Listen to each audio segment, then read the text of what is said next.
നമസ്കാരം. ഉപനിഷത്ത് സെഷനിലേക്ക് വീണ്ടും ഏവർക്കും സ്വാഗതം. നമുക്ക് സെൻറ്ററിങ് ചെയ്ത് ഡിസ്കഷൻ ആരംഭിക്കാം. കണ്ണുകളടച്ച് ശാന്തമായിരിക്കൂ.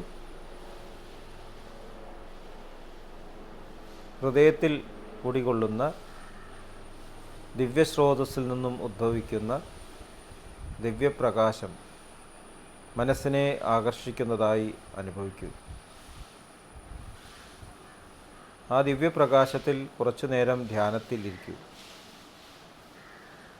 മനസ്സിൽ ചിന്തകൾ വരുന്നുണ്ടെങ്കിൽ മൃദുവായി അവയെ അവഗണിക്കുക.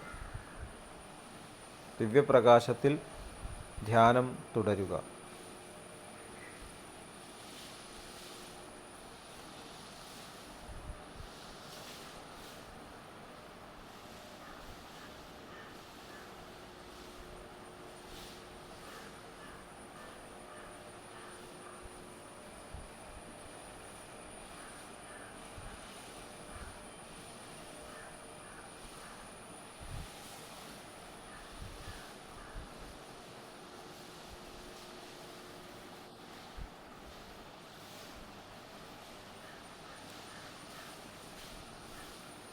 ഓക്കെ, ആ കണ്ടീഷൻ നിലനിർത്തി പതുക്കെ കണ്ണുകൾ തുറക്കൂ. ഛാന്തോഗ്യ ഉപനിഷത്തിലെ 1-ാമത്തെ ചാപ്റ്ററിലെ 14-ാമത്തെ ഖണ്ഡമാണ് ഇന്ന് നമ്മൾ ഡിസ്കസ് ചെയ്യുന്നത്. 1-ാമത്തെ ശ്ലോകം: ഉദ്യൻ ഹിങ്കാര ഉദിത പ്രസ്താവോ മധ്യന്ദിനം ഉദ്ഗീതോ പരാന്ന പ്രതിഹാരോസ്തം യൻ നിധനം ഏതദ് ബൃഹദ് ആദിത്യയെ പ്രോതം.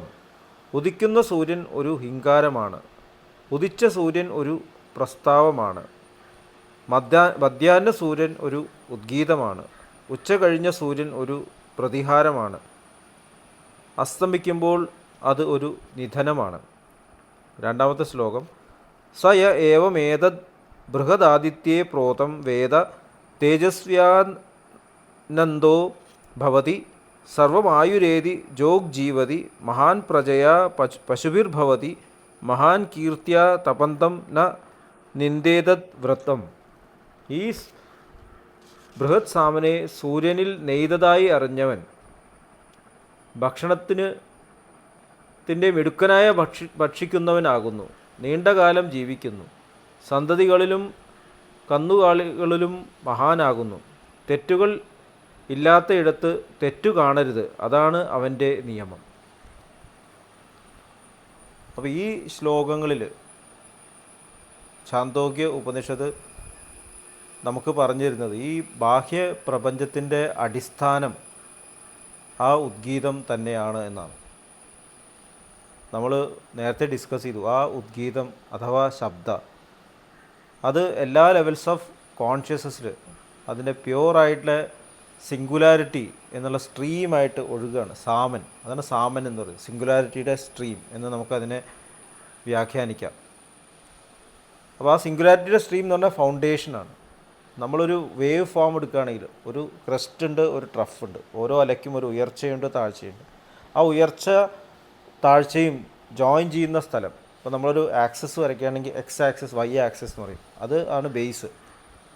അപ്പോൾ എവിടെ ഉയർന്നാലും അത് താണ്, പിന്നെ അത് പൊന്തണം പിന്നെയും. അപ്പോൾ ആ താഴ്ന്നതിൻ്റെയും ഉയരുന്നതിൻ്റെയും ഇടയിൽ ഒരു സന്ധിഗതി ഉണ്ട്, സന്ധ്യ എന്ന് പറയുന്നതിന്. അപ്പോൾ നമ്മൾ ബാഹ്യ പ്രപഞ്ചത്തിൽ ഈ തരത്തിലുള്ള സന്ധ്യകളെ നമ്മൾ അനുഷ്ഠിക്കാറുണ്ട്. ഏറ്റവും വലിയ സന്ധ്യ എന്ന് പറയുമ്പോൾ സൃഷ്ടി, അതുമാതിരി തന്നെ പ്രളയം. സൃഷ്ടി നടക്കുമ്പോൾ ആ ഒറിജിനൽ സ്രോതസ്സിൽ നിന്ന് ക്ഷോഭം സംഭവിക്കുന്നു. ഞാൻ അവിടെ നിന്ന് ഉദിക്കുകയാണ്. അപ്പോൾ അതൊരു സ്റ്റേജ് ഓഫ് സന്ധ്യയാണ്. അതിനാണ് സന്ധ്യ എന്ന് പറയുന്നത്. അതുപോലെ തന്നെ മഹാപ്രളയം സംഭവിക്കുമ്പോൾ എല്ലാ സൃഷ്ടിയും വിഡ്രോ ചെയ്തിട്ട് വീണ്ടും വിലയം പ്രാപിക്കുന്നു. ആ വിലയം പ്രാപിക്കുന്ന ആ നിമിഷം സന്ധ്യയാണ്. നമ്മുടെ നിത്യജീവിതത്തിൽ ഈ തരത്തിലുള്ള സന്ധ്യകൾ നമ്മൾ സൂര്യനുമായിട്ട് കണക്ട് ചെയ്യുന്നു. രാവിലെ സൂര്യൻ ഉദിക്കുന്നതിന് മുമ്പ് ബ്രാഹ്മ മുഹൂർത്തം എന്ന് പറയും. അത് സൃഷ്ടിയുടെ അതേ സമയത്തുള്ള ആ ഒരു അറ്റ്മോസ്ഫിയറാണ് സൃഷ്ടിക്കുന്നത് എന്ന് ബാബുജി മഹാരാജ് എഫിക്കസി ഓഫ് രാജയോഗയിൽ പറയുന്നു. അതുകൊണ്ടാണ് മോർണിംഗ് മെഡിറ്റേഷൻ വേണമെന്നുള്ളത്. നമ്മൾ സൂര്യൻ ഉദിക്കുന്നത് മുമ്പ് തന്നെ ധ്യാനം പൂർത്തീകരിക്കുക എന്നാണ് പറയുന്നത്. അപ്പോൾ അങ്ങനെയാകുമ്പോൾ പുറമേ ഉള്ള ഈ അന്തരീക്ഷം നമ്മളെ ആന്തരികമായിട്ടുള്ള ആ പ്രളയത്തിന്, നമ്മൾ ഓരോ മെഡിറ്റേഷനും നമ്മൾ ഇൻഡിവിജ്വൽ പ്രളയത്തിലേക്ക് എത്തിച്ചേർന്ന് നമ്മുടെ സ്രോതസ്സുമായിട്ട് നമ്മുടെ ഉള്ളിലുള്ള ഇന്നർ മാസ്റ്റർ എന്ന് പറയും, അവിടേക്ക് നമ്മൾ കണക്ട് ചെയ്യണം.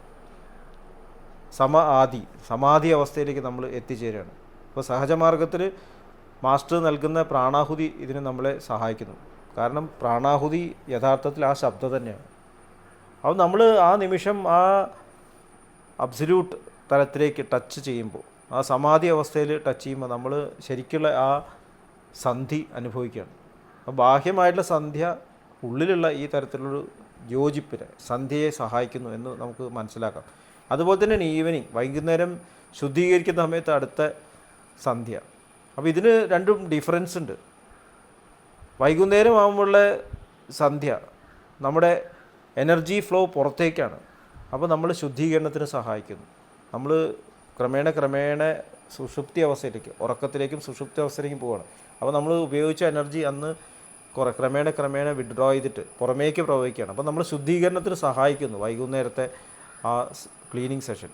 രാവിലത്തെ മെഡിറ്റേഷൻ ആണെങ്കിലോ നമ്മൾ എനർജി സ്രോതസ്സൊന്നും ഡ്രോ ചെയ്യുന്നു. അപ്പോൾ മെഡിറ്റേഷൻ നമുക്ക് ഉള്ളിലേക്ക് തിരിയാൻ അത് സഹായിക്കുന്നു. അതേപോലെ തന്നെ വേറൊരു സന്ധ്യയാണ് ഉച്ച. അതാണ് ഇവിടെ മധ്യാഹ്നം എന്ന് പറയുന്നത്. നമ്മളതുകൊണ്ട് ത്രിസന്ധ്യ എന്ന് പറയുന്നു, ഉച്ചയ്ക്കുള്ള സന്ധ്യ. അവിടെയും പകൽ സമയത്തെ അത് ഉച്ചസ്ഥായിലെത്തിയിട്ട് സൂര്യൻ പിന്നെ തിരിയാണ്, ഈവനിങ്ങിലേക്ക് തിരിയാണ്. അപ്പോൾ അതും വളരെ പ്രധാനപ്പെട്ട സന്ധ്യയാണ്. അവിടെ നമ്മൾ സൃഷ്ടിയുടെ ആ എനർജീനെ പൂർണ്ണമായിട്ട് യൂട്ടിലൈസ് ചെയ്യാൻ സാധിക്കുന്നു. അപ്പോൾ നമ്മുടെ മാസ്റ്റേഴ്സ് പറഞ്ഞിട്ടുള്ളത് ആ സന്ധ്യയ്ക്ക് മെഡിറ്റേറ്റ് ചെയ്യാൻ സാധിക്കാൻ നമ്മുടെ സ്പിരിച്വൽ പ്രോഗ്രസ് ത്വരിതഗതിയിലാവുന്നത്, വളരെ വേഗതയിലാവും. പക്ഷേ ഇതൊരു തുടക്കമാണ്. നമ്മൾ ബാഹ്യമായിട്ടുള്ള ജീവിതം നമ്മുടെ ആന്തരികമായിട്ടുള്ള ആ പ്രളയത്തിലേക്ക് കണക്ട് ചെയ്യാൻ വേണ്ടി നമ്മൾ ഉപയോഗിക്കണം എന്നുള്ളതിൻ്റെ ഒരു സൂചനയാണ്. നമ്മുടെ ജീവിതത്തിൽ നോക്കിക്കഴിഞ്ഞാൽ ഓരോ ശ്വാസവും ഉച്ഛ്വാസവും അവിടെയുണ്ട് ഓരോ സന്ധികൾ. ശ്വാസിക്കുമ്പോഴും ഉച്ഛ്വസിക്കുമ്പോഴും അവിടെയും സന്ധിയുണ്ട്. അപ്പോൾ ഓരോ ശ്വാസവും ഒരു സൃഷ്ടിയും ഓരോ എക്സ്പിരേഷനും അത് ഒരു പ്രളയവുമായിട്ട് നമുക്ക് കണക്കാക്കാം. അപ്പോൾ അവിടുന്ന് പിന്നെയും നമ്മൾ ഡീപ്പായിട്ട് പോവുകയാണെങ്കിലോ നമ്മുടെ ശരീരത്തിൽ ചലിക്കുന്ന ഓരോ വൈബ്രേഷൻസും, ഹൃദയത്തിൻ്റെ മിടിപ്പ്, അതിനുണ്ട് വൈബ്രേഷൻ. ECG waves നോക്കിയാലറിയാം. പിന്നെ നെർവസ് സിഗ്നൽസ് നോക്കിയാലറിയാം, അവിടെയുണ്ട് സന്ധിഗതി. അത് നമുക്ക് തിരിച്ചറിയാൻ പറ്റുന്നില്ല. അതിനേക്കാളും ആഴത്തിൽ ഓരോ നിമിഷങ്ങളും തമ്മിലുള്ള സന്ധി, ആദ്യം മിനിറ്റുകൾ, സെക്കൻഡുകൾ, ഓരോ നിമിഷങ്ങളും തമ്മിലുള്ള സന്ധി. അപ്പോൾ നമ്മൾ ഈ പകൽ സമയത്തുള്ള ഈ സന്ധ്യകൾ പ്രാക്ടീസ് ചെയ്യുമ്പോൾ നമ്മൾക്ക് ആ ഒറിജിനൽ ആ സമാധി അവസ്ഥ നമ്മൾ അനുഭവിക്കുക. എന്നിട്ട് അത് മെഡിറ്റേറ്റീവ് സ്റ്റേറ്റ് നിലനിർത്തണം എന്നാണ് ദാജി പറയുന്നത്. ആ മെഡിറ്റേറ്റീവ് സ്റ്റേറ്റ് നിലനിർത്തിക്കൊണ്ട് നമ്മൾ ജീവിതത്തിൽ എത്രത്തോളം കണ്ടിന്യൂ ചെയ്യാൻ പറ്റുമോ അത്രത്തോളം നമ്മൾ കണ്ടിന്യൂ ചെയ്യണം. ക്രമേണ അത് ദിവസം മുഴുവൻ വ്യാപിക്കുന്നു ആ മെഡിറ്റേറ്റീവ് സ്റ്റേറ്റ്. അത് നമ്മുടെ നിത്യ സ്വഭാവമായിട്ട് മാറുന്നു. അപ്പോഴാണത് നിരന്തര സ്മരണയാവുന്നത്. അപ്പോൾ നമ്മൾ എന്ത് പ്രവൃത്തികൾ നിർവഹിക്കുമ്പോഴും നമ്മൾ ഒറിജിനൽ സ്റ്റേറ്റിൽ നിന്നുകൊണ്ട് പ്രവർത്തിക്കാൻ സാധിക്കും. എന്താണ് ഒറിജിനൽ സ്റ്റേറ്റ്? അതാണ് അബ്സല്യൂട്ട് നത്തിങ്നെസ്. അതിൻ്റെ സ്വഭാവമാണ് സൈലൻസ് എന്ന് പറയാം. സൈലൻസ് ഓഫ് സൈലൻസ്, നിശബ്ദാവസ്ഥ എന്ന് പറയുകയാണെങ്കിലും എല്ലാം ഉൾക്കൊള്ളുന്ന നിശബ്ദാവസ്ഥ, എല്ലാം പ്രകടമാവുന്ന നിശബ്ദാവസ്ഥ. അതുകൊണ്ടാണ് silence is the language of God എന്ന് പറയുന്നത്. എല്ലാ ഭാഷകളും എല്ലാ സൃഷ്ടിയും സംഭവിക്കുന്ന സൈലൻസാണ്. ഒരു മണിനാദം നിൽക്കുമ്പോൾ അത് സൈലൻസിൽ അവസാനിക്കുന്നു. ഒരു വിളക്ക് കെടുമ്പോൾ അത് സൈലൻസിൽ അവസാനിക്കുന്നു. സൈലൻ്റ് എന്നുള്ള വാക്കും ലിസൺ എന്നുള്ള വാക്കും ആൽഫബറ്റ്സ് ഒന്ന് തന്നെയാണെന്ന് ഞാൻ എവിടെയോ വായിച്ചിട്ടുണ്ട്. അപ്പോൾ ഏറ്റവും സൈലൻ്റായിട്ട് നിൽക്കുന്ന ആൾക്ക് ഏറ്റവും വലിയ ലിസണർ ആകാൻ പറ്റും. കാരണം അവിടെ ഒരു മുൻവിധികളുമില്ല. ഈശ്വരൻ്റെ അതേ തുല്യാവസ്ഥയിൽ നിന്നുകൊണ്ട് നമുക്ക് എങ്ങനെയാണോ ഈശ്വരൻ പ്രപഞ്ചത്തിൽ നിന്ന് എല്ലാ കാര്യങ്ങളും ശ്രവിക്കുന്നത് അതുപോലെ പ്രവർത്തിക്കാൻ സാധിക്കുന്നു. അതാണ് സൈലൻസ്. അതിനെ ഭഗവാൻ ശ്രീകൃഷ്ണൻ അകർമ്മത്തിൻ്റെ സ്റ്റേറ്റ് എന്ന് പറയുന്നത്. ഭഗവാൻ ഭഗവത്ഗീതയിൽ അകർമ്മത്തെക്കുറിച്ച് പറയുന്നുണ്ട്. അപ്പോൾ ആ കർമ്മത്തിൽ നിൽക്കുന്നതുകൊണ്ട് ഭഗവാന് ഒരിക്കലും കർമ്മഫലങ്ങൾ എഫക്റ്റ് ചെയ്യുന്നില്ല എന്ന് ഭഗവാൻ പറയുന്നു. ന മാം കർമാണി ലിംബന്തി ന മേ ഫലേ സ്പൃഹ ഇതി മാം യോഭി ജാനാതി കർമ്മഭിർന്ന ബധ്യതേ എന്നാണ് ഭഗവാൻ പറയുന്നത്. നമ്മൾ ആ അകർമ്മത്തിൽ നമ്മൾ പെർഫെക്റ്റ് ആയിട്ടുള്ള ആ സൈലൻസിൽ നിലകൊള്ളുകയാണ്. മാസ്റ്ററുടെ ലാംഗ്വേജ്, ഈശ്വരൻ്റെ ലാംഗ്വേജ്, അതാണ് നമ്മുടെ ലാംഗ്വേജ്. അവിടെ നിന്നുകൊണ്ട് പ്രവർത്തിക്കുമ്പോൾ നമുക്ക് പിന്നെ കർമ്മഫലങ്ങൾ വരില്ല, സംസ്കാരങ്ങൾ ഉണ്ടാവില്ല. അതാണ് നിരന്തര സ്മരണ എന്ന് പറയുന്നത്. അപ്പോൾ നമ്മൾ ഈ റെഗുലറായിട്ട് ചെയ്യുന്ന സാധന നമ്മളെ നിരന്തര സ്മരണയിലേക്ക് എത്തിക്കണം എന്ന് ബാബുജി മഹാരാജ് പറയുന്നത് കൊണ്ടാണ്. Meditation is the mother of constant remembrance. അപ്പോൾ റെഗുലറായിട്ടുള്ള മെഡിറ്റേഷൻ ചെയ്തുകൊണ്ട് അവസാനം എല്ലാ നിമിഷവും മെഡിറ്റേറ്റീവ് സ്റ്റേറ്റിൽ പിന്നെ നമ്മുടെ അടിസ്ഥാനം തന്നെ ആ സ്റ്റേറ്റ് ആയിരിക്കണം, ആ മാസ്റ്ററിയുടെ സ്റ്റേറ്റ് ആയിരിക്കണം. അപ്പോൾ നമുക്ക് പ്രവർത്തിക്കുമ്പോൾ ചിന്തിക്കേണ്ട ആവശ്യമില്ല. ഒറിജിനൽ ആ തലത്തിൽ നിന്ന് വേണ്ട കമ്മ്യൂണിയനിലൂടെ ഇൻഫർമേഷൻ വരുന്നു, വേണ്ട രീതിയിൽ പ്രവർത്തിക്കുന്നു. അവിടെ മനസ്സ് തൻ്റെ മുൻവിധികളിൽ ഒരിക്കലും ആശ്രയിക്കുന്നില്ല. ക്ഷേത്രത്തിലേക്ക് ഫീഡ്ബാക്കിന് നോക്കുന്നില്ല. എപ്പോഴും ആ ഒറിജിനൽ തലത്തിലേക്ക് തിരിഞ്ഞിരിക്കുന്നു. അപ്പോഴാണ് ലിബറേഷൻ അതിൻ്റെ ഏറ്റവും അൾട്ടിമേറ്റ് തലത്തിൽ എത്തുന്നത്. പിന്നെ ഒരിക്കലും താഴേക്ക് വീഴുന്നില്ല. യദ്ഗത്വാന്ന് നിവർത്തന്തേ തദ്ധാമ പരമം മമ എന്ന് ഭഗവാൻ ശ്രീകൃഷ്ണൻ അതുകൊണ്ട് തന്നെയാണ് പറയുന്നത്. അപ്പോൾ നമ്മൾ കർമ്മത്തെക്കുറിച്ച് മനസ്സിലാക്കുമ്പോൾ നമ്മൾ ഭൗതിക ജീവിതത്തിൽ നടത്തുന്ന കർമ്മങ്ങൾ, വർക്ക്, അതിനൊന്നും ശാശ്വതമായിട്ടുള്ള നിലനിൽപ്പില്ല. അതിനെയൊക്കെ നമുക്ക് കർമ്മം എന്ന് വിളിക്കുന്നുണ്ടെങ്കിൽ അതൊക്കെ അവസാനിക്കുന്നു. യഥാർത്ഥ കർമ്മം പറയുന്നത് എന്താണ്? യഥാർത്ഥ കർമ്മം നമ്മളെ അകർമ്മത്തിലേക്ക്, അകർമ്മം എന്ന് പറഞ്ഞാൽ കർമ്മം ചെയ്യാത്ത അവസ്ഥയല്ല, കർമ്മത്തിൽ അറ്റാച്ച്ഡ് അല്ലാതെ എപ്പോഴും കർമ്മനിരതനായിരിക്കുന്നു, പക്ഷേ കർമ്മത്തിൽ അറ്റാച്ച്ഡ് അല്ല. കണ്ടിന്യൂസ് ആയിട്ടുള്ള ആ സൈലൻസ് നിലകൊള്ളാൻ സാധിക്കുന്ന ആ ഒരു തലത്തിലേക്ക് എത്തിച്ചേരേണ്ട ആവശ്യമുണ്ട്.